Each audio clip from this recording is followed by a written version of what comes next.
आज के इस वीडियो में आप सबका स्वागत है, जिसमें हम बात करेंगे एक ऐसे अंग या बॉडी पार्ट्स के बारे में जो हमारे लिए सबसे महत्वपूर्ण है। और इन्हीं महत्वपूर्ण अंगों या पार्ट्स में से मैंने इसके पहले वाले वीडियो में आप सभी के साथ लीवर के बारे में बताया था। और जब लीवर के बारे में आपने जाना समझा तो मुझे भी अच्छा लगा, बहुत लोगों के कमेंट्स भी आए कि वीडियो बहुत ही हेल्पफुल था। लेकिन आज जो हम बात करेंगे वो बहुत ही इंपॉर्टेंट सेगमेंट के अकॉर्डिंग हम जो बात करेंगे वो हम बात करेंगे एक ऐसे बॉडी पार्ट्स के बारे में जो हमारे बॉडी के ऊपर या जितने भी एनिमल्स होते हैं, मैक्सिमम एनिमल्स के बॉडी में सबसे टॉप पे होता है।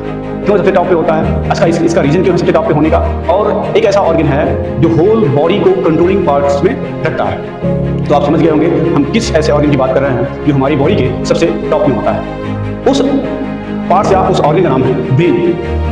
ब्रेन हमारी बॉडी के पूरे पार्ट्स को कंट्रोल करता है as a central nervous system के रूप में। कि आप सभी जानते हैं कि हमारे बॉडी के बहुत ही डिफरेंट टाइप ऑफ सिस्टम्स पाए जाते हैं। उन सिस्टम्स में सबसे प्रमुख और सबसे महत्वपूर्ण कार्य करने का जो कार्य करता है वो है ब्रेन हमारा। ब्रेन एक ऐसा पार्ट्स है हमारे शरीर का जो सबसे टॉप पे होता है और जो चीज सबसे टॉप पे होती है वही चीज सारी चीजों को कंट्रोल करती है, अदरवाइज कंट्रोल करने की योग्य नहीं होती है।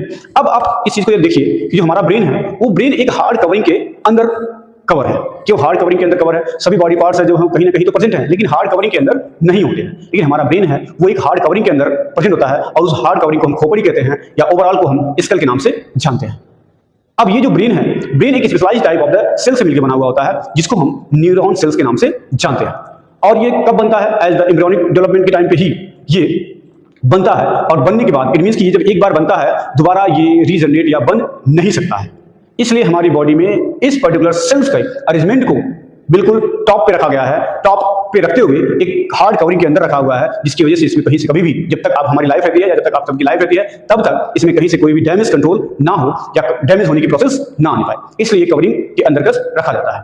अब जो कवरिंग के अंतर्गत रखा गया जो न्यूरॉन सेल्स है, ये न्यूरॉन सेल्स एक बार ही बनती है, वो भी एम्ब्रियोनिक डेवलपमेंट के टाइम पे। और जब ये बनती है तो उसको एक, क्योंकि न्यूरॉन सेल का सबसे बड़ा कॉन्सेप्ट ये है कि उसके पास इंपल्स जनरेट करने की कैपेसिटी होती है। जब ये इंपल्स जनरेट करने की कैपेसिटी होती है इट मींस कि ये हर एक ऑर्गन्स को इंफॉर्मेशन दे सकता है और वहां से इंफॉर्मेशन रिसीव कर उनके अगेंस्ट प्रोसेस को या एक्शन को ले सकता है, ये कैपेबिलिटी रखता है। और इस तरह के specialised type of the tissues या सेल्स सिर्फ न्यूरॉन सेल्स होती हैं, इसलिए इसको सारे बॉडी पार्ट्स से ऊपर टॉप पे रखा जाता है और एक कवरिंग के अकॉर्डिंग इसको प्लेस किया जाता है।